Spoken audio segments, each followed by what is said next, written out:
ചെയ്യുന്ന തെമ്മാടിത്തമൊക്കെ നിതിൻ രാജ് എന്ന് പറയുന്ന വ്യക്തിപരമായിട്ട് ഇഷ്ടപ്പെടുമായിരുന്നോ ഇല്ലയോ എന്നുള്ള ഒരു ചോദ്യം ഈ തെമ്മാടിത്തം അഴിച്ചുവിട്ടിരിക്കുന്ന ആൾക്കാർ സ്വയം ചിന്തിക്കേണ്ടതായിരുന്നു എന്നുള്ളതാണ് പ്രധാനപ്പെട്ട കാര്യം. ഒരു ക്യാൻസർ രോഗി ആശുപത്രിയിൽ ചികിത്സയ്ക്കായി പോകണമെങ്കിൽ നാട്ടിലെ ഒരു ഗുണ്ടയുടെ അനുമതി വാങ്ങണം എന്ന് പറയുന്നത് എന്ത് തരത്തിലുള്ള നിയമമാണ്? ഷോ കാണിച്ചാൽ ആശുപത്രിയിൽ പോകാൻ അനുവദിക്കില്ലെന്ന് പറയാൻ ആ പറയുന്നവന്റെ പിതാശ്രീ വിട്ടുകൊടുത്തിരിക്കുന്ന സ്ഥലത്തല്ല റോഡ് ഉണ്ടാക്കിയിരിക്കുന്നത് എന്നുള്ളതാണ് ഏറ്റവും ലളിതമായിട്ടുള്ള മറുപടി. അതിനപ്പുറത്തേക്ക് മാന്യമായിട്ട് അങ്ങനെ തെമ്മാടിത്തം കാണിക്കുന്ന ഗുണ്ടകളോട് സംസാരിക്കാൻ കഴിയില്ല. ഏറ്റവും ലിമിറ്റഡ് പോയിന്റ് ആണ് ഞാൻ പറയുന്നത്. ഹർത്താൽ ഗുണ്ടകളെ ശരിയായി കൈകാര്യം ചെയ്തിരിക്കുന്ന കണിയാപുരത്തെയോ മറ്റോ പോലീസുണ്ട്. അവരാണ് സത്യത്തിൽ നമ്മുടെ സാഷ്ടാംഗമുള്ള ഒരു പ്രണമിക്കൽ അവർ വാങ്ങേണ്ടത്. നമ്മൾ അങ്ങനെയുള്ള ഒരു പ്രണാമം അവർക്ക് കൊടുക്കേണ്ടതായിട്ടുണ്ട്. കാരണം അവിടെയുള്ള ഈ അക്രമം ഉണ്ടാക്കാൻ വന്ന വഴി തടയാൻ വന്നിരിക്കുന്ന പല ആൾക്കാരെയും അവരവിടെ നിന്ന് യാതൊരു വിധത്തിലുള്ള ഒരു തരത്തിലുള്ള കരുതലും മര്യാദയും ഒന്നും കൊടുക്കാതെ അവരെ തള്ളി മാറ്റുന്നുണ്ടായിരുന്നു. അങ്ങനെയാണ് പോലീസ് സത്യത്തിൽ പ്രവർത്തിക്കേണ്ടത്. തിരുവല്ലയിൽ ഈ ക്യാൻസർ രോഗിയെ അവിടെ ഇത്രയും ആർഗ്യുമെന്റിന്റെ ആവശ്യം പോലും ഇല്ലായിരുന്നു. അതിനുള്ള അവസരം ഉണ്ടാക്കരുതായിരുന്നു പോലീസ്, അല്ലേ?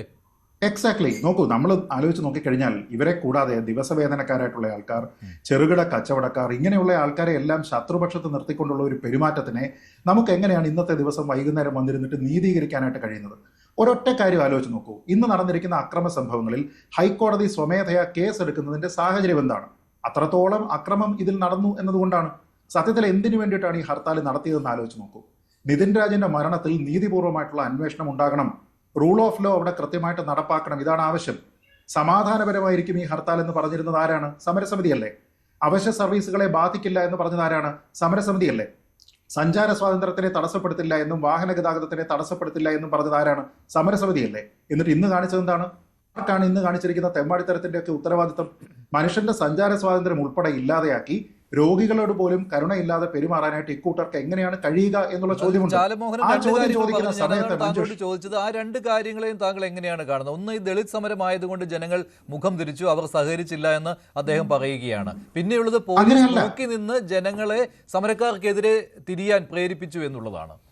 അങ്ങനെയല്ല. നോക്കൂ, ഇന്ന് വഴിയിൽ തടസ്സപ്പെട്ടിരിക്കുന്ന മനുഷ്യർക്ക്, ചികിത്സ നിഷേധിക്കപ്പെട്ടിരിക്കുന്ന രോഗികൾക്ക്, പരീക്ഷ എഴുതാൻ കഴിയാതിരുന്ന വിദ്യാർത്ഥികൾക്ക് നിതിൻ രാജിനോട് ഒരു വിരോധവുമില്ല. നിതിൻ രാജിനും അദ്ദേഹത്തിന്റെ കുടുംബത്തിനും നീതി കിട്ടണം എന്നുള്ള താല്പര്യം മാത്രമാണ് അവർക്കുള്ളത്. നിതിന്റെ കുടുംബത്തിന്റെ ദുഃഖത്തിനോടൊപ്പമാണ് അവര്. പക്ഷെ അവർക്ക് നിങ്ങൾ മറുപടിയായിട്ട് ഇന്ന് എന്താ കൊടുത്തത്? അവരങ്ങനെ നിങ്ങളോടൊപ്പം ചേർന്ന് നിൽക്കുന്നു എന്നുള്ള ഒരു ചിന്തയുള്ള ആൾക്കാർ, ഇന്ന് പ്രതിഷേധിക്കുന്ന ആൾക്കാരൊക്കെ പറഞ്ഞില്ലേ നിങ്ങളുടെ കോസിനൊപ്പമാണ്. പക്ഷെ അത് ഇവിടെയുള്ള സാധാരണക്കാരായിട്ടുള്ള ആൾക്കാരെ തടസ്സം